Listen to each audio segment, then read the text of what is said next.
Hi hello friends, ನಮಸ್ಕಾರ ಎಲ್ಲರಿಗೂ. ಎಲ್ಲರೂ ಹೆಂಗದಿರಿ? ಆರಾಮದಿರೇನ? ನಾವು ಆರಾಮದೀವಿ ನೋಡ್ರಿ. ನೀವು ಎಲ್ಲರೂ ಆರಾಮದಿರಿ ಅಂತೇಳಿ ಭಾವಿಸ್ತಾ ಇವತ್ತಿನ ವ್ಲಾಗ್ನ ಸ್ಟಾರ್ಟ್ ಮಾಡೋಣ ಬರ್ರಿ. ಇವತ್ತು ಶುಕ್ರವಾರ ಬೆಳಗ್ಗೆ 7:30 ಆಗಿತ್ತು ರೀ ಟೈಮ್. ನಾಷ್ಟಕ್ಕೆ ರೆಡಿ ಮಾಡ್ಕೊಳತ್ತಿದ್ದೀನಿ. ಡೈಲಿ ಚಪಾತಿ ಪಲ್ಯ ಅಂತೂ ಮಾಡಲೇಬೇಕಾದ್ರೆ ಅದಕ್ಕಂತ ಹಿಟ್ಟು ಕಲಸಿಟ್ಬಿಟ್ಟು ಬೆಂಡೆಕಾಯಿನ ಕಟ್ ಮಾಡಿ ಹುರ್ಯಾಕೆ ಇಟ್ಟಿದ್ದೀನಿ ರೀ. ಉಳ್ಳಾಗಡ್ಡಿನೂ ಕಟ್ ಮಾಡಿ ಇಟ್ಟಿದ್ದೀನಿ. ಬೆಂಡೆಕಾಯಿ ಪಲ್ಯ ಮಾಡ್ಬೇಕಂತೇಳಿ ಚಪಾತಿ ಮಾಡ್ಬೇಕಂತ ಅಂದ್ಕೊಂಡಿದ್ದೀನಿ. ಮತ್ತು ಅಜ್ವೇನನ್ನು ಕುದಿಸಾಕೆ ಇಟ್ಟಿದ್ದೆ ರೀ. ನಿನ್ನೆ ಜೀರಿಗೆ ನೀರು ಕುದ್ದಿದ್ದೆಲ್ಲ ಇವತ್ತು ಅಜ್ವೇನ ಕುದಿಸ್ಬಿಟ್ಟು ನೀರು ಕುಡಿಯೋಣ ಅಂತ ಕುದಿಸಾಕೆ ಇಟ್ಟಿದ್ದೆ ರೀ. ಅವನು ಕುದ್ದಾವು, ತಣ್ಣಗಾಗ್ಯಾವು. ಇನ್ನು ಮನುಗೆ ನನಗೆ ಮತ್ತು ನಮ್ಮ ಮನೆಯವ್ರಿಗೆ ಒಂದೊಂದು ಗ್ಲಾಸ್ ಇಟ್ಕೊಂಡಿದ್ದೀನಿ. ಮನುಗೆ ಕುಡಿ ಅಂತ ಹೇಳೋಣ. ಒಂದು ಸೌಂಡ್ ಸಿಟ್ಟಿಗೆ ಬರ್ತಾನೆ ರೀ. ಹೀಟರೇ ಜಾಸ್ತಿ ಆಗ್ತೈತಿ ಮತ್ತು ಊಟ ಮಾಡೋದು ಮನ್ಯಾಗ ಕೂಡ್ತಾನಲ್ಲ. ಈ ಕಾಲೇಜು ಏನಿಲ್ಲ, ಅದು ಡೈಜೆಷನ್ ಆಗಲ್ಲಪ್ಪ, ಗ್ಯಾಸ್ಟ್ರಿಕ್ ಆಗಿ ಮತ್ತು ಬಾಯಿಗೆಲ್ಲ ಬಕ್ಕಿ ಆಗ್ತಾವು. ಕುಡಿ ಅಂತ ಹೇಳಕತ್ತಿದ್ದೆ ರೀ. ಇನ್ನು ಹೆಂಗೆ ಒತ್ತಾಯ ಮಾಡ್ತೀರಿ, ಹಂಗೆ ಪಿಜ್ಜಾ ಬರ್ಗರ್ ತಿನ್ನಕ್ಕೆ ಒತ್ತಾಯ ಮಾಡಬೇಕಲ್ಲ ಅಂತೇಳಿ ಅನ್ನಕತ್ತಿದ್ದ. ಅದನ್ನೇ ಜಗಳ ನಡೆದಿತ್ತು ರೀ ಮನ್ನೊಂದು ನಂದು. ಪಿಜ್ಜಾ ಬರ್ಗರ್ ತಿಂದುಬಿಟ್ರೆ ಆರೋಗ್ಯವಾಗಿರ್ತಾರೇನೋ, ಇನ್ನು ಕುಡಿದ್ಬಿಟ್ರೆ ಹೊಟ್ಟೆ ಸಾಪ್ ಇರ್ತೈತಿ ಮತ್ತು ಗ್ಯಾಸ್ಟ್ರಿಕ್ ಆಗಂಗಿಲ್ಲ ಮತ್ತು ಪಿತ್ತ ಆಗಂಗಿಲ್ಲ ಅಂತ ಹೇಳಕತ್ತಿದ್ದೆ. ಎಷ್ಟು ಹೇಳಿದ್ರು ಕೇಳಂಗಿಲ್ಲ. ಬರೀ ಪಿಜ್ಜಾ ಬೇಕು, ಬರ್ಗರ್ ಬೇಕು, ಅದು ಬೇಕು. ಅದೇನು ಹೊರಗಡೆದು ಮೈದಾ ಐಟಮ್ ಸಕ್ಕರೆ ಹಾಕಿದ್ದಾನೆ ಇಷ್ಟಪಡ್ತಾರೆ ಈಗಿನ ಮಕ್ಕಳೆಲ್ಲ. ಹಂಗೆ ರೀ.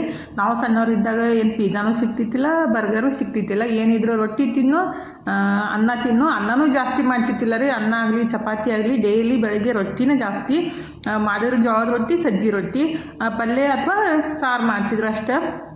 ನಾವು ಸಣ್ಣವರಿದ್ದಾಗೆಲ್ಲ ಸಾರಿಗೆ ಕಾರ್ಬೇಳೆ ಅಂತಿದ್ದೀವಿ ರೀ. ಯಾರೆಲ್ಲ ಇದೇ ರೀತಿ ಅಂತಿದ್ರಂತೆ ಕಮೆಂಟ್ ಬಾಕ್ಸ್ ಒಳಗೆ ಹೇಳ್ರಿ. ನಾವಂತೂ ಸಣ್ಣವರಿದ್ದಾಗ ರೊಟ್ಟಿ ಕಾರ್ಬೇಳೆ ಅಂತಿದ್ವಿ. ಮತ್ತು ಪಲ್ಯಕ್ಕೆ ಏನೈತಲ್ಲ ಒಣಗಿ ಅಂತಿದ್ವಿ. ಅಂದರೆ ನಮ್ಮ ಉತ್ತರ ಕರ್ನಾಟಕ ಸೈಡೆಲ್ಲ ಇದೇ ರೀತಿ ಅಂತಾರಂತ ಅಂದ್ಕೊಂಡಿದ್ದೀನಿ ನಾನು. ಬಟ್ ನಂಗೆ ಅಷ್ಟೊಂದೇನು ಗೊತ್ತಿಲ್ಲ ರೀ. ಯಾರೆಲ್ಲ ಅಂತಿದ್ರಂತೇಳಿ ಕಮೆಂಟ್ ಬಾಕ್ಸ್ ಒಳಗೆ ಹೇಳ್ರಿ. ಬೆಳಿಗ್ಗೆ ರೀ ಚಪಾತಿ ಜಾಸ್ತಿ ಮಾಡಿದ್ದೆ ಅಲ್ಲ, ಪಲ್ಯನೂ ಖಾಲಿ ಆಗ್ಬಿಟ್ಟು. ಬೆಂಡೆಕಾಯಿ ಪಲ್ಯ ಸ್ವಲ್ಪ ಆಗ್ತಿದ್ದಲ್ರಿ, ಅರ್ಧ kg ಮಾಡಿದ್ದೆ. ಬಟ್ ಅದು ಖಾಲಿ ಆಗ್ಬಿಟ್ಟು. ಚಪಾತಿ ಒಂದು 5 ಚಪಾತಿ ಓದಿದ್ದು. ಇನ್ನೆಲ್ಲಿ ಪಲ್ಯ ಮಾಡೋದು? ತನು ಬಂದ ಕೂಡಲೇ ಊಟ ಮಾಡ್ತಾವಲ್ರಿ, ಕಾಲೇಜಿಂದ ಬಂದ ಕೂಡಲೇ 5 ಗಂಟೆಗೆ. ಅದಕ್ಕಂತೇಳಿ ಈಗ ಚಪಾತಿನ ಸ್ವಲ್ಪ ಮಿಕ್ಸರ್ಗೆ ಹಾಕಿಬಿಟ್ಟು ಅದಕ್ಕೆ ಉಪ್ಪಿಟ್ಟು ಗತ್ತಲೆ ಒಗ್ಗರಣೆ ಹಾಕಿ ಮಾಡಕತ್ತಿದ್ದೀನಿ ನೋಡಿರಿ. ಚಪಾತಿಗೆ ಈ ರೀತಿ ಮಾಡಿಬಿಟ್ರೆ, ಮೊನ್ನೆ ನೂಡಲ್ಸ್ ಮಾಡಿದ್ದೆಲ್ಲ ಅದೇ ರೀತಿನೇ ಸ್ವಲ್ಪ ಡಿಫ್ರೆಂಟ್ ಆಗಿರ್ತೈತೆ ಅಷ್ಟೇ. ಉಪ್ಪಿಟ್ಟು ಗತ್ತಲೆ ಮಾಡೋದು ಅಷ್ಟೇ ರೀ. ಮಕ್ಕಳಿಗೆ ಚಪಾತಿ ತಿನ್ನಂದ್ರೆ ಅಷ್ಟೊಂದು ಇಷ್ಟ ಆಗಂಗಿಲ್ಲ. ತನು ಬಂದ ಕೂಡಲೇ ಪಲ್ಯ ಚಪಾತಿ ತಿನ್ನಂದ್ರೆ ಇಷ್ಟ ಆಗಂಗಿಲ್ಲ ಅಂತ ಈ ರೀತಿ ಮಾಡಿಕೊಡಾಕತ್ತಿದ್ದು. ಮತ್ತು ಪಲ್ಯ ಮಾಡೋದು ಅಷ್ಟೇ ಆಗುತ್ತೆ. ಮತ್ತು ಈ ರೀತಿ ಮಾಡಿಕೊಟ್ರೆ ಆಕಿಗೆ ಇಷ್ಟ ಆಗ್ತೈತಿ, ಇಷ್ಟಪಡ್ತಾರೆ. ಚಪಾತಿ ಪಲ್ಯ ತಿನ್ನೋಕೆ ಅಷ್ಟೊಂದು ಇಷ್ಟಪಡಲ್ಲ ಆಕಿ. ಮಾಡಿದ್ರೆ ಬೆಂಡೆಕಾಯಿ ಬದ್ನಿಕಾಯಿ ಯಾವ ಪಲ್ಯನೂ ಇಷ್ಟ ಆಗಂಗಿಲ್ಲ. ಈ ರೀತಿ ಏನಾದ್ರು ಡಿಫ್ರೆಂಟಾಗಿ ಮಾಡಿಕೊಡ್ಬೇಕ್ರಿ ನಮ್ಮ ತನುಗೆ. ಅದಕ್ಕಂತ ಆಕಿಗೆ ಆಗುತ್ತಂತ ಚಪಾತಿನ ಮಿಕ್ಸರ್ಗೆ ಹಾಕಿ ಈ ರೀತಿ ಮಾಡಿ ಇಟ್ಟಿದ್ದೀನಿ ರೀ. ಈಗ ಈವ್ನಿಂಗ್ ಟೈಮ್ ಸ್ನ್ಯಾಕ್ಸಿಗೆ ಏನೈತಲ್ರಿ, ದಿನ ಏನಾದರೂ ಮಾಡಿಕೊಡುವಂತೆ ಕೇಳ್ತಾ ಇರ್ತಾರೆ ನನ್ನ ಮಕ್ಕಳು. ಅಂತೂ ಸುಮ್ಮ ಬಿಡಂಗಿಲ್ಲ ರೀ. 5 ಗಂಟೆ 6 ಗಂಟೆ ಆಯ್ತಿಲ್ಲ ಸ್ಟಾರ್ಟ್ ಆಗುತ್ತೆ. ಏನಾರು ಮಾಡಿಕೊಡ್ರಿ ಮಮ್ಮಿ ಅಂತೇಳಿ. ಏನಾದರೂ ಮಾಡಿಕೊಡ್ಬೇಕಲ್ರಿ. ಮನೆಯೊಳಗೆ ಇದ್ದಿದ್ರೊಳಗನೆ ಏನಾದರೂ ಮ್ಯಾನೇಜ್ ಮಾಡೋದು. ಈಗ ಅದನ್ನ ಮಾಡಾಕತ್ತಿದ್ದೀನಿ ನೋಡಿರಿ. ಭಾಳ ಮಸ್ತ್ ಆಗ್ತೈತಿ. ಮತ್ತು ಭಾಳ ಸಲ ಮಾಡಿಕೊಟ್ಟಿದ್ದೀನಿ ನಾನು. ಫಸ್ಟೆಲ್ಲ ಜಾಸ್ತಿ ಮಾಡಿಕೊಡ್ತಿದ್ದೆ ರೀ ಸಣ್ಣವರಿದ್ದಾಗ. ಈಗ ಒಂಚೂರು ಕಮ್ಮಿ ಮಾಡಿದ್ದೀನಿ. ಇವತ್ತು ಮಾಡಿಕೊಡೋಣ ಅಂತೇಳಿ ಮಾಡಾಕತ್ತಿದ್ದೀನಿ ನೋಡಿರಿ. ಗೋಧಿ ಹಿಟ್ಟನ್ನು ತೊಗೊಂಡಿದ್ದೀನಿ ಫಸ್ಟಿಗೆ. ಗೋಧಿ ಹಿಟ್ಟಲ್ಲಿ ಈ ರೀತಿ ಮಾಡಿಬಿಟ್ರೆ ಇಷ್ಟ ಆಗ್ತೈತಿ ರೀ. ಮಾಡಿಬಿಟ್ಟು ಒಂದು ತಿಂಗಳಾನ್ಗಟ್ಲೆನೂ ಇಟ್ಕೋಬೋದು. ಈಗ 1-2 ಬಟ್ಲಷ್ಟು ಗೋಧಿ ಹಿಟ್ಟು ಹಾಕಿದ್ದೀನಿ. ಮತ್ತೊಂದು ಸಣ್ಣ ಬಟ್ಲಷ್ಟು ಚಿರೋಟಿ ರವೆ ರೀ. ಬಾಂಬೆ ರವೆ ಆದರೂ ಹಾಕ್ಬೋದು, ಚಿರೋಟಿ ರವೆ ಆದರೂ ಹಾಕ್ಬೋದು. ಮತ್ತು ಸ್ವಲ್ಪ ಅಜ್ವೇನ, ಜೀರಿಗೆ ಹಾಕಬೇಕ್ರಿ. ಮತ್ತು ಸ್ವಲ್ಪ ಎಳ್ಳು ಹಾಕಬೇಕು. ನೀವು ಕರಿ ಎಳ್ಳಾದರೂ ಹಾಕ್ಬೋದು, ಬಿಳಿ ಎಳ್ಳಾದರೂ ಹಾಕ್ಬೋದು. ಎಳ್ಳು ಹಾಕಿ ಖಾರಕ್ಕೆ ಎಷ್ಟು ಬೇಕಲ್ಲ ಅಷ್ಟು ಖಾರದ ಪುಡಿನ ಹಾಕ್ಬೇಕ್ರಿ. ಅಕಸ್ಮಾತ್ ನಿಮ್ಗೆ ಖಾರದ ಪುಡಿ ಹಾಕಕ್ಕೆ ಇಷ್ಟ ಇದ್ದಿತ್ತಿಲ್ಲ ಅಂದ್ರೆ ಹಸಿಮೆಣ್ಸಿನ್ಕಾಯಿ ಹಾಕಿಬಿಟ್ಟು ಮಾಡ್ಬೇಕ್ರಿ. ಅದು ಭಾಳ ಮಸ್ತ್ ಆಗ್ತೈತಿ. ಬಟ್ ನಾನು ಕೊತ್ತಂಬರಿ ಇದ್ದಿತ್ತಿಲ್ಲ ಅಂತ ಹಸಿಮೆಣ್ಸಿನ್ಕಾಯಿ ಹಾಕಕ್ಕೆ ಹೋಗಿಲ್ಲ ರೀ. ಕೊತ್ತಂಬರಿ ಇದ್ಬಿಟ್ರೆ ಹಸಿಮೆಣ್ಸಿನ್ಕಾಯಿ ಕೊತ್ತಂಬರಿನ ಹಾಕಿಬಿಟ್ರೆ ಭಾಳ ಮಸ್ತ್ ಆಗ್ತೈತಿ. ಮತ್ತು ಖಾರದ ಪುಡಿ ರುಚಿಗೆ ತಕ್ಕಷ್ಟು ಉಪ್ಪು, ಮತ್ತು ಒಂದು ಚೂರು ಅರಸಿನ ಪುಡಿ ಹಾಕಿದ್ದೀನಿ ರೀ. ಅದು ಸ್ಕಿಪ್ ಆಗೈತಿ ವಿಡಿಯೋ. ಮತ್ತು ಸ್ವಲ್ಪ ಕಸೂರಿ ಮೆಂತಿ ರೀ. ಸ್ವಲ್ಪ ಗ್ರೀನ್ ಆಗಿದ್ರೆ ಚಲೋ ಕಾಣ್ತೈತಿ ಮತ್ತು ಟೇಸ್ಟ್ನೂ ಆಗ್ತೈತಿ ಅಂತ ಕಸೂರಿ ಮೆಂತಿ ಹಾಕಿದ್ದೀನಿ. ಮತ್ತು 1-2 ಚಮಚದಷ್ಟು, ದೊಡ್ಡ ಚಮಚದಷ್ಟು ಎಣ್ಣೆನ ಬಿಸಿ ಮಾಡಿ ಹಾಕಬೇಕ್ರಿ. ನೀವು ಎಣ್ಣೆ ಆದರೂ ಹಾಕ್ಬೋದು, ತುಪ್ಪ ಆದರೂ ಹಾಕ್ಬೋದು, ಅಥವಾ ಬೆಣ್ಣೆ ಆದರೂ ಹಾಕ್ಬೋದು. ನಿಮ್ಮ ಮನೆಯೊಳಗೆ ಯಾವುದು ಇರ್ತೈತಿಲ್ಲ ಅದನ್ನ ಹಾಕೋದ್ರಿ. ನಾನು ಇಲ್ಲಿ ಎಣ್ಣೆ ಹಾಕಿದ್ದೀನಿ. ಎಣ್ಣೆ ಬಿಸಿ ಮಾಡೋಕೆ ಇಟ್ಟಿದ್ದೆಲ್ಲ 1-2 ಚಮಚದಷ್ಟು ಎಣ್ಣೆ ಹಾಕಿ ಚಲೋ ಹೊತ್ನಾಗೆ ಚಮಚಲ್ಲೇ ಫಸ್ಟಿಗೆ ಮಿಕ್ಸ್ ಮಾಡ್ಕೋಬೇಕ್ರಿ. ಎಣ್ಣೆ ಬಿಸಿ ಇರ್ತೈತಿಲ್ಲ, ಕೈಲೇ ಮಿಕ್ಸ್ ಮಾಡೋಕ್ಕೆ ಹೋಗಬಾರ್ದು. ಚಮಚದಲ್ಲೆಲ್ಲ ಮಿಕ್ಸ್ ಆದಮೇಲೆ ಕೈಲಿ ಈ ರೀತಿ ಚಲೋ ಹೊತ್ನಾಗೆ ಮಿಕ್ಸ್ ಮಾಡ್ಕೋಬೇಕ್ರಿ. ಚಲೋತ್ನಾಗ ಮಿಕ್ಸ್ ಮಾಡಿಕೊಂಡು ಈ ರೀತಿ ಉಂಡೆ ಥರ ಆಗಬೇಕ್ರಿ. ಅದು ಹಿಂಗೆ ಉಂಡೆ ಕಟ್ಬಿಟ್ರೆ ಉಂಡೆ ಗತ್ತಲೆ ಆಗ್ಬಿಟ್ಟಂದ್ರೆ ಅದು ಕರೆಕ್ಟಾಗಿ ಎಲ್ಲ ಕಡೆ ಮಿಕ್ಸ್ ಆಗೈತೆ ಅಂತ ಗೊತ್ತಾಗುತ್ತೆ ಎಣ್ಣೆ ಎಲ್ಲ ರೀ. ಈ ರೀತಿ ಉಂಡೆ ಕಟ್ಟಿ ನೋಡಬೇಕು. ಈಗ ಮಿಕ್ಸ್ ಆಗೈತಲ್ರಿ, ಇದಕ್ಕೆ ಸ್ವಲ್ಪ ನೀರು ಹಾಕಿ ನಾವು ಪುರಿ ಹಿಟ್ಟು ಹೆಂಗೆ ಕಲ್ಸ್ಕೊತೀವಲ್ರಿ ಗಟ್ಟಿಯಾಗಿ ಕಲಿಸ್ಕೋಬೇಕು. ಮೆತ್ತಗೆ ಕಲ್ಸ್ಕೊಂಡ್ಬಿಟ್ರೆ ಎಣ್ಣೆ ಜಾಸ್ತಿ ಹೀರ್ಕೊಂತೈತಿ. ಗಟ್ಟಿಯಾಗಿ ಕಲ್ಸ್ಕೊಂಡ್ಬಿಟ್ರೆ ಎಣ್ಣೆ ಹೀರ್ಕೊಳ್ಳಲ್ಲ ರೀ, ಭಾಳ ಕಡಿಮೆ ಎಣ್ಣೆ ಹೀರ್ಕೊಂತೈತಿ. ಬೇಕಂದ ತಕ್ಷಣ ಒಂದು 10 ನಿಮಿಷ ಒಳಗಡೆ ರೆಡಿ ಮಾಡ್ಕೊಂಡ್ಬಿಡ್ಬೋದು ರೀ, ಜಾಸ್ತಿ ಟೈಮ್ನೂ ಬೇಕಾಗಿಲ್ಲ. ಈಗ ಈ ರೀತಿ ಗಟ್ಟಿಗೆ ಹಿಟ್ಟು ಕಲಿಸ್ಕೋಬೇಕು ನೋಡಿರಿ. ಕಲಿಸ್ಬಿಟ್ಟು ಒಂದು 15 ನಿಮಿಷ ಇಡಬೇಕು, ಜಾಸ್ತಿ ನೀಡೋದು ಬೇಕಾಗಿಲ್ಲ. ಒಂದು 15 ನಿಮಿಷ ಅದಕ್ಕೆ ಇಟ್ಬಿಟ್ಟು ಆಮೇಲೆ ಮಾಡ್ಕೋಬೇಕು ನೋಡಿರಿ. ಹೊರಗಡೆ ಅಂತೂ ಸಿಕ್ಕಾಪಟ್ಟೆ ಮಳೆ ಬರಾಕತ್ತೈತಿ. ಇನ್ನು ಬಿಸಿ ಬಿಸಿ ಸ್ನ್ಯಾಕ್ಸ್ ಮಾಡೋಣ ಅಂತೇಳಿ. ಇದೇನು ಬಿಸಿ ತಿಂದರೂ ನಡಿತೈತಿ, ತಣ್ಣಗೆ ತಿಂದರೂ ನಡಿತೈತಿ. ಮಾಡಿ ಇಟ್ಕೊಂಡೆ ಯಾವಾಗ ಬೇಕಲ್ಲ ಅವಾಗ ತಿನ್ಬೋದು ರೀ. ಮಸ್ತಾಗಿ ಕುರುಕುರು ಟೇಸ್ಟ್ ಆಗ್ತಾವೆ. ಈಗ ಚಲೋತ್ನಾಗ ಒಂದು ಸಲ ನೀಟಾಗಿ ಮಿದ್ಕೊಂಡ್ಬಿಡ್ಬೇಕ್ರಿ. ನಾವು ಇದೇ ಹಿಟ್ಟಿಲೆ ಪಾಪಡ್ ಥರನೂ ಮಾಡ್ಕೋಬೋದು, 2-3 ರೀತಿ ನಮ್ಗೆ ಮಾಡ್ಕೋಬೋದು ರೀ. ಕಚೋರಿನೂ ಮಾಡ್ಕೋಬೋದು. ಸ್ವಲ್ಪ ಸ್ಟಫಿಂಗ್ ಹಾಕಿಬಿಟ್ಟು ಅದು ನೆಕ್ಸ್ಟ್ ಟೈಮ್ ಮಾಡಿದಾಗ ತೋರಿಸ್ತೀನಿ ರೀ. ಈ ರೀತಿ ಒಂದು ಸ್ವಲ್ಪ ಹಿಟ್ಟು ಹಚ್ಕೊಂಡು ತೆಳ್ಳಗಾಗಿ ಲಟ್ಟಿಸ್ಕೋಬೇಕ್ರಿ. ಎಣ್ಣೆ ಹಚ್ಕೊಂಡ್ಬಿಟ್ರೆ ಅಷ್ಟೊಂದು ತೆಳ್ಳಗೆ ಆಗಂಗಿಲ್ಲ ರೀ, ಗಟ್ಟಿ ಕಲಿಸಿರ್ತೀವಲ್ಲ ಹಿಟ್ಟು, ಅದಕ್ಕಂತ ಸ್ವಲ್ಪ ಹಿಟ್ಟು ಹಚ್ಬಿಟ್ಟು ತೆಳ್ಳಗಾಗಿ ಲಟ್ಟಿಸ್ಕೋಬೇಕು. ಈಗ ಎಣ್ಣೆನೂ ಬಿಸಿ ಮಾಡೋಕೆ ಇಡ್ತೀನಿ ರೀ. ಈ ಕಡೆ ಲಟ್ಟಿಸ್ಕೊಂಡ್ಬಿಡ್ತೀನಿ ಈ ರೀತಿ ತೆಳ್ಳಗಾಗಿ. ಭಾಳ ಮಸ್ತ್ ಆಗ್ತೈತಿ ರೀ. ನೀವು ಒಂದು ಸಲ ಟ್ರೈ ಮಾಡಿರಿ, ಖಂಡಿತ ಇಷ್ಟ ಆಗ್ತೈತಿ. ಮಕ್ಕಳಿಗೆ ಹೊರಗಡೆಯಿಂದ ಕುರ್ಕುರಿ ತಂದು ಕೊಡೋಕ್ಕಿಂತ ಈ ರೀತಿ ಮಾಡಿಕೊಟ್ರೆ ಇಷ್ಟ ಆಗ್ತೈತಿ. ಈ ರೀತಿ ನಮಗೆ ಯಾವ ಶೇಪ್ ಬೇಕಲ್ಲ ಆ ಶೇಪಿಗೆ ಕಟ್ ಮಾಡ್ಕೋಬೋದು ರೀ. ನಾನಂತೂ ಈ ರೀತಿ ಕಟ್ ಮಾಡಾಕತ್ತಿದ್ದೀನಿ ನೋಡಿರಿ. ನಿಮ್ಗೆ ಸ್ಕ್ವೇರ್ ಟೈಪ್ ಬೇಕಾಗಿತ್ತಂದ್ರೆ ಸ್ವಲ್ಪ ಸ್ಕ್ವೇರ್ ಟೈಪ್ ಸಣ್ಣಗೆ ಕಟ್ ಮಾಡ್ಕೋಬೋದು ರೀ. ಅಂದ್ರೆ ಸಣ್ಣ ಮಕ್ಕಳಿಗೆ ಕೊಡೋದಾದ್ರೆ ಸ್ವಲ್ಪ ಸಣ್ಣದ ಪೀಸ್ ಮಾಡಿ, ಅಂದರೆ ಸ್ಕ್ವೇರ್ ಟೈಪ್ ಮಾಡಿ ಕಟ್ ಮಾಡಿ ಫ್ರೈ ಮಾಡಿ ಡಬ್ಬಿಗೆ ಹಾಕಿಟ್ಬಿಟ್ರೆ ನಿಮ್ಗೆ ಯಾವಾಗ ಬೇಕಲ್ಲ ಮಕ್ಕಳಿಗೆ ಅವಾಗ ಕೊಡ್ಬೋದು. ಬಟ್ ನಾನಂತೂ ಈ ರೀತಿ ಕಟ್ ಮಾಡಾಕತ್ತಿದ್ದೀನಿ ನೋಡಿರಿ. ಸ್ವಲ್ಪ ಮಾಡಾಕತ್ತೀನಿಲ್ಲ, ನನ್ನ ಮಕ್ಕಳಂತೂ ಒಂದೇ ದಿವಸಿಗೆ ಖಾಲಿ ಮಾಡಿಬಿಡ್ತಾರೆ. ಸುಮ್ಮನೆ ಯಾಕೆ ಜಾಸ್ತಿ ಟೈಮ್ ವೇಸ್ಟ್ ಮಾಡಲಿ ಅಂತೇಳಿ ಈ ರೀತಿ ಮಾಡ್ಕೊಂಡಿದ್ದೀನಿ ರೀ. ನಾನು ಕರೆಕ್ಟಾಗಿ ಸೇಫ್ ಬರಬೇಕಂದ್ರೆ ಒಂದೊಂದು ಹಾಕ್ಬೋದು ರೀ. ಇಲ್ಲಪ್ಪ ನಡಿತೈತಿ ಸ್ವಲ್ಪ ವಂಕ ಡಿಂಕ ಆಗಿಬಿಟ್ರೆ ಏನು ಪ್ರಾಬ್ಲಮ್ ಇಲ್ಲ ಅಂತಂದರೆ ಈ ರೀತಿ ಒಟ್ಟಿಗೆ ಹಾಕ್ಬೋದು. ಈಗ ಚಲೋತ್ನಾಗೆ ಫ್ರೈ ಮಾಡ್ಕೋಬೇಕ್ರಿ. ಸ್ವಲ್ಪ ಕೆಂಪಗಾಗಂಗೆ ಚಲೋತ್ನಾಗೆ ಫ್ರೈ ಮಾಡ್ಕೊಂಡ್ಬಿಟ್ರೆ ಮನ್ಗಂಡ ಕುರುಮ್ ಆಗ್ತಾವೆ ರೀ. ನಾವು ಈ ರೀತಿ ಫ್ರೈ ಮಾಡ್ಕೊಂಡು ಡಬ್ಬಿಗೆ ಹಾಕಿಟ್ಕೊಂಡ್ಬಿಟ್ರೆ ನಮ್ಗೆ ಯಾವಾಗ ಬೇಕಲ್ಲ ಅವಾಗ ತಿನ್ಬೋದು. ಬಟ್ ನಮ್ಮ ಮನೆಯೊಳಗಂತೂ ಉಳಿಯಂಗಿಲ್ಲ ರೀ, ಯಾಕಂದ್ರೆ ದೊಡ್ಡ ಮಕ್ಳು ಇದ್ಬಿಟ್ರೆ ಉಳಿಯಂಗಿಲ್ಲ. ಸಣ್ಣ ಮಕ್ಳು ಇದ್ರೆ ಅವಾಗೆಲ್ಲ ಉಳಿತಿದ್ದು, ಜಾಸ್ತಿ ಮಾಡಿ ಇಡ್ತಿದ್ದೆ. ಬಟ್ ಇವಾಗಂತೂ ಸ್ವಲ್ಪ ಮಾಡ್ಕೊತೀನಿ. ಅದಕ್ಕೆ ರೀ ಎಷ್ಟು ಮಾಡಿಟ್ರೂ 1-2 ದಿವಸ ನಾ ಖಾಲಿ ಮಾಡಿಬಿಡ್ತಾರೋ, ಅದಕ್ಕೆ ಬೇಕಂದಾಗ ಮಾಡಿಕೊಟ್ರೆ ಆಯ್ತು ಅಂತೇಳಿ ಅಷ್ಟಿಷ್ಟ ಮಾಡ್ಕೊತೀನಿ ರೀ. ಸಣ್ಣ ಮಕ್ಳು ಇದ್ಬಿಟ್ರೆ ಒಂದೇ ಸಲಕ್ಕೆ ಮಾಡಿ ಇಟ್ಬಿಟ್ರಾಯ್ತು. ಯಾವಾಗ ಬೇಕಲ್ಲ ಅವಾಗ ಕೊಡಕ್ಕೆ ಬರ್ತೈತಿ. ಎಲ್ಲನೂ ಇದೇ ರೀತಿ ಮಾಡಿ ಇಟ್ಕೊತೀನಿ ನೋಡಿರಿ. ವಿಡಿಯೋ ಮಾಡ್ಕೊತಾನೆ ಅಡುಗೆ ಮಾಡೋದು ಸ್ವಲ್ಪ ಕಷ್ಟನೇ ಆಗ್ತೈತೆ ರೀ. ಯಾಕಂದ್ರೆ ಕ್ಯಾಮ್ರಾ ಎಲ್ಲಿ ಸೆಟ್ ಮಾಡಿರ್ತೀವಿ ಒಂದೊಂದ್ಸಲ ನಮಗೆ ಗೊತ್ತಾಗಂಗಿಲ್ಲ. ಅದೇ ನಾವು ಒಂದು ಕಡೆ ತೋರಿಸ್ತಾ ಇರ್ತೀವಿ, ಅದನ್ನೊಂದು ಕಡೆ ಕಾಣಿಸ್ತಾ ಇರ್ತೈತಿ. ನನಗೂ ಭಾಳ ಸಲ ಹಂಗೆ ಆಗ್ತೈತಿ. ಹೊರಗಡೆ ನೋಡಿರಿ ಎಷ್ಟು ಮಳೆ ಬರಾಕತ್ತೈತಿ. 1 ಅವರಿಂದ ಅಷ್ಟು ಮಳೆ ಐತಿ.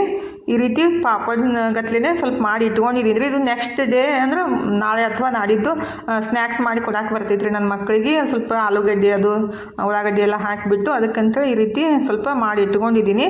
ಎಣ್ಣೆ ನೋಡಿರಿ ನಾನು ಎಷ್ಟು ಹಾಕಿದ್ದಿಲ್ಲ ಅಷ್ಟು ಐತಿ. ಹಂಗೆ ಜಾಸ್ತಿ ಎಣ್ಣೆ ಹೀರ್ಕೊಳ್ಳಂಗಿಲ್ಲ. ಹಾಗಾದ್ರೆ 3 ರೀತಿ ಮಾಡ್ಕೊಂಡಿದ್ದೀನಿ ನಾನು. ಒಂದು ಸ್ವಲ್ಪ ಆ ರೀತಿ ಅಂದರೆ ಉದ್ದುದ್ದಾಗಿ ಕಟ್ ಮಾಡಿ ಫ್ರೈ ಮಾಡ್ಕೊಂಡಿದ್ದೀನಿ.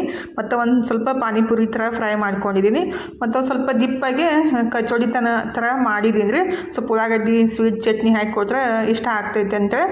ಹಾಗಾದ್ರೆ ಎಷ್ಟು ಮಸ್ತಾಗೆ ಕುರುಕುರು ಆಗಿರ್ತಾವೆ, ಮಸ್ತಾಗಿ ಯಾವಾದ್ರೆ ನೀವು ಒಂದು ಸಲ ಖಂಡಿತ ಟ್ರೈ ಮಾಡಿರಿ. ಮತ್ತು ಹೆಂಗಿತ್ತಂತ ಕಮೆಂಟ್ ಬಾಕ್ಸ್ ಒಳಗೆ ಹೇಳಿರಿ. ಮಾಡಿಬಿಟ್ಟು ಗೋಧಿ ಹಿಟ್ಟಿನಿಂದ ಈ ರೀತಿ ಮಾಡಿಕೊಟ್ರೆ ಖಂಡಿತ ಇಷ್ಟ ಆಗ್ತೈತಿ. ಒಂದು ಸಲ ಟ್ರೈ ಮಾಡಿಬಿಟ್ಟೆ ಹೇಳ್ರಿ.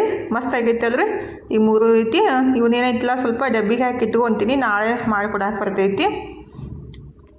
ಮತ್ತು ಇದನ್ನ ಸ್ವಲ್ಪ ಸ್ವೀಟ್ ಚಟ್ನಿ ಅದು ಮಾಡ್ಕೋಬೇಕ್ರಿ. ಫಸ್ಟಿಗೆ ನನಗೆ ಬೆಲ್ಲ ಬೇಕಾಗಿತ್ತು, ಹೀಗಾಗಿ ಮನಗೆ ಬೆಲ್ಲ ತರಕ್ಕೆ ಕಳಿಸಿದ್ದೆ. ಮತ್ತು ಹಾಲು ಬೇಕಾಗಿತ್ತು. ನನ್ನ ಮಕ್ಳಿಗೆ ಹೆಂಗೆ ಗೊತ್ತೆ ಅಂದರೆ ಸ್ವಲ್ಪ ಸ್ವೀಟ್ ಚಟ್ನಿ ಇದ್ದರೆ ಏನೇ ಸ್ವಲ್ಪ ತಿನ್ನೋಕೆ ಇಷ್ಟ ಆಗ್ತೈತಿಲ್ಲ, ಸ್ವಲ್ಪ ಸ್ವೀಟ್ ಆಗಿದ್ರು ಅಂತೇಳಿ ಸ್ವೀಟ್ ಚಟ್ನಿ ಮಾಡಬೇಕಂತ ಹುಣಸೆ ಹಣ್ಣು ನೆನೆಸಿ ಇಟ್ಟಿದ್ದೀನಿ. ಅದಕ್ಕೆ ಬೆಲ್ಲ ಇದ್ದಿತ್ತಿಲ್ಲಲ್ಲ, ಬೆಲ್ಲ ತರಕ್ಕೆ ಮನಗೆ ಕಳಿಸಿದ್ದೆ. ಬೆಲ್ಲ ಮತ್ತು ಹಾಲು, ಸ್ವಲ್ಪ ಸಕ್ಕರೆ, ಚಾಪುಡಿ ಸ್ವಲ್ಪ ಎಲ್ಲ ಮುಗ್ದಿತ್ತಲ್ರಿ, ಅಷ್ಟಿಷ್ಟ ತರಿಸ್ಕೊಂಡಿದ್ದೀನಿ. ಇದೊಂದು ತಿಂಗಳು ಹಿಂಗೆ ನೋಡಿರಿ.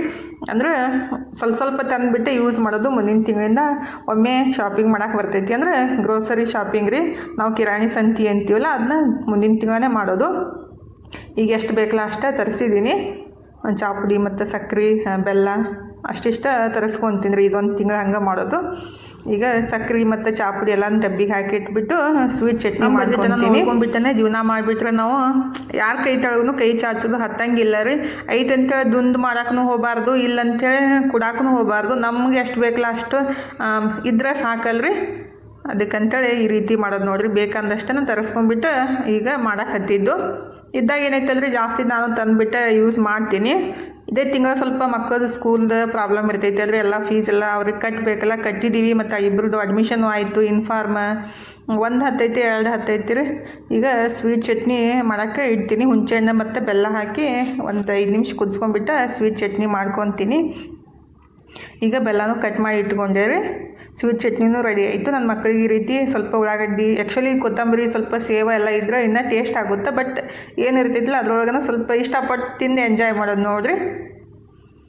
ಈಗ ಸ್ವೀಟ್ ಚಟ್ನಿ ಮತ್ತು ಉಳ್ಳಾಗಡ್ಡಿ ಹಾಕಿ ಈ ರೀತಿ ಕಚೋಡಿ ಥರ ಮಾಡಿ ಕೊಟ್ಟಿದ್ದೀನಿ ರೀ. ಮತ್ತು ಈ ರೀತಿ ಉದ್ದುದಾಗಿ ಮಾಡಿಟ್ಟಿದ್ದೆ ಆದರೆ ಅವನು ಸ್ವಲ್ಪ ಕಟ್ ಮಾಡಿ ಸ್ವೀಟ್ ಚಟ್ನಿ ಉಳ್ಳಾಗಡ್ಡಿ ಹಾಕಿ ಕೊಟ್ಟಿದ್ದೆ ನಮ್ಮ ಮನೆಯವ್ರಿಗೆ.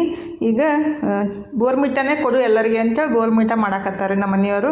ಆ್ಯಕ್ಚುಲಿ ನಾನು ಚಹಾ ಅಥವಾ ಕಾಫಿ ಮಾಡ್ಬೇಕಂದಿದ್ದೆ, ಇಲ್ಲ ಬೇಡ ಇದನ್ನೇ ಕೊಡೋಣ ಎಲ್ಲರೂ ಅಂತೇಳಿ ನಾನೇ ಮಾಡಿಕೊಡ್ತೀನಂತ ನಮ್ಮ ಮನೆಯವರು ಮಾಡಿಕೊಡ್ತಾರೆ.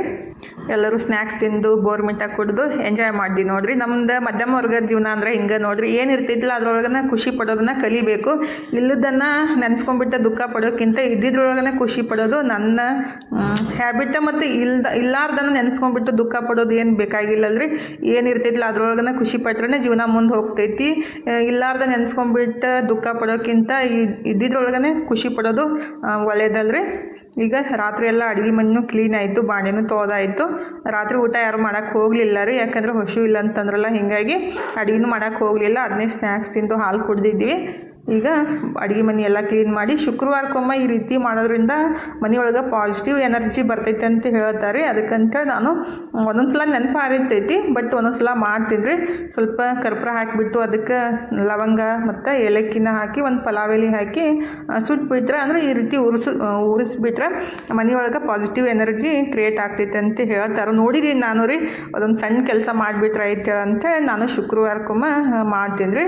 ಈ ಕಡೆ ನನ್ನ ಹೊಟ್ಟೆ ಸ್ವಲ್ಪ ಗ್ಯಾಸ್ ಹಿಡ್ದಂಗೆ ಆಗಿತ್ತು ರೀ ನನಗೆ. ಅಂದರೆ ಜಾಸ್ತಿ ಫ್ರೈ ಮಾಡಿದ ಐಟಮ್ಸ್ ತಿಂದುಬಿಟ್ರೆ ಸ್ವಲ್ಪ ಹೊಟ್ಟೆ ಗ್ಯಾಸ್ ಹಿಡ್ದಂಗೆ ಆಗ್ತೈತಿಲ್ಲ, ಅದಕ್ಕಂತೇಳಿ ನಾನು ಸ್ವಲ್ಪ ತ್ರಿಫಲ ಚೂರ್ಣ ಹಾಕೊಂಡ್ಬಿಟ್ಟು ನೀರು ಕುಡಿಯಾಕತ್ತಿದ್ದೆ ರೀ. ಹಾಗಾದ್ರೆ ಎಷ್ಟು ಮಸ್ತ್ ಅನ್ಸುತ್ತಲ್ಲ ಕತ್ಲಿ ಒಳಗೆ. ಅದನ್ನ ಪೂರ್ತಿ ಉರಿ ಮಟ್ಟ ನಾನು ಇಲ್ಲೇ ನಿಂದಿರ್ತೀನಿ ರೀ, ಆಮೇಲೆ ಹೊರಗಡೆ ಹೋಗ್ತೀನಿ. ಯಾಕಂದರೆ ಗ್ಯಾಸ್ ಎಲ್ಲ ಸಮೀಪ ಇರ್ತೈತಿಲ್ಲ, ಹಚ್ಚಿಬಿಟ್ಟು ಹೊರಗೆ ಹೋಗಕ್ಕೆ ಹೋಗಬಾರ್ದು. ಪೂರ್ತಿಯಾಗಿ ತಣ್ಣಗಾದ್ಮೇಲೆ ಹೊರಗೆ ಹೋಗ್ಬೇಕ್ರಿ, ಅಂದ್ರೆ ಮನ್ಕೊಳಕ್ಕೆ ಹೋಗಬೇಕು. ಹಚ್ಚಿಬಿಟ್ಟು ಹೋಗಿ ಮನ್ಕೊಳಕ್ಕೆ ಹೋಗಬಾರ್ದು. ಈಗ ಅದು ಪೂರ್ತಿಯಾಗಿ ತಣ್ಣಗಾಯಿತು. ನಾನು ಇನ್ನು ನೀರು ಕುಡಿಯಾಕತ್ತಿದ್ದೀನಿ ರೀ, ಅಂದರೆ ತ್ರಿಫಲ ಚೂರ್ಣ ಹಾಕೊಂಡ್ಬಿಟ್ಟು ನೀರು ಕುಡಿಯೋದ್ರಿಂದ ಮತ್ತು ಪಿತ್ತನೂ ಆಗಂಗಿಲ್ಲ, ಮತ್ತು ಡೈಜೆಷನ್ಗೆ ಚಲೋ ರೀ ಭಾಳ, ಮತ್ತು ವೇಟ್ ಲಾಸಿಗೂ ಚಲೋ, ಸ್ಕಿನ್ನಿಗೂ ಚಲೋ, ಮತ್ತು ಕೂದಲಿಗೂ ಚಲೋ ಅಂತ ಹೇಳ್ತಾರೆ ತ್ರಿಫಲ ಚೂರ್ಣ. ಮತ್ತು ಇದು ಮುಖಕ್ಕೂ ಯೂಸ್ ಮಾಡ್ಕೋಬೋದ್ರಿ, ಬಟ್ ಹೊಟ್ಟೆ ಒಳಗೆ ತೊಳೋದು ಒಳ್ಳೇದಲ್ಲ, ಅದಕ್ಕಂತೇಳಿ ನಾನು ಈ ರೀತಿ ಕುಡಿಯಾಕತ್ತಿದ್ದೀನಿ. ಇವತ್ತಿನ ವಿಡಿಯೋನ ಇಲ್ಲೇ ಮುಗಿಸೋಂದ್ರಿ. ಇವತ್ತಿನ ವಿಡಿಯೋ ಹೆಂಗೆ ಅನಿಸ್ತಂತ ಕಮೆಂಟ್ ಬಾಕ್ಸ್ ಒಳಗೆ ಹೇಳೋದು ಮರ್ಯಾಕೆ ಹೋಗ್ಬೇಡ್ರಿ. ಇಷ್ಟ ಆಗಿದ್ರೆ ಒಂದು ಲೈಕ್ ಮಾಡಿರಿ, ಮತ್ತು ಇನ್ನೂ ಯಾರೆಲ್ಲ ಸಬ್ಸ್ಕ್ರೈಬ್ ಮಾಡ್ಕೊಂಡಿಲ್ಲ ಪ್ಲೀಸ್ ಸಬ್ಸ್ಕ್ರೈಬ್ ಮಾಡ್ಕೊಂಡು ಸಪೋರ್ಟ್ ಮಾಡಿರಿ. ಇಷ್ಟೊತ್ತು ತನಕ ವಿಡಿಯೋ ನೋಡಿದ್ದಕ್ಕೆ ತಮ್ಮೆಲ್ಲರಿಗೂ ಹೃದಯದ ತುಂಬ ಧನ್ಯವಾದಗಳು ರೀ. ಥ್ಯಾಂಕ್ ಯು ಫಾರ್ ವಾಚಿಂಗ್ ರೀ. ಬಾಯ್ ರೀ, ಎಲ್ಲರಿಗೂ ನಮಸ್ಕಾರ ರೀ. ಹೋಗಿ ಬರ್ತೀವಿ ರೀ. ನಮ್ಮ ಮನೆ ಹತ್ರ ಸ್ವಲ್ಪ ಡಿಸ್ಟರ್ಬೆನ್ಸ್ ಜಾಸ್ತಿ ಐತ್ರಿ, ಯಾಕಂದ್ರೆ ಮನೆ ಹತ್ರ ಬಿಲ್ಡಿಂಗ್ ಕಟ್ಟಾತಾರಲ್ಲ, ಹೀಗಾಗಿ ಸ್ವಲ್ಪ ಸೌಂಡ್ ಬರಾಕತ್ತೈತ್ರಿ.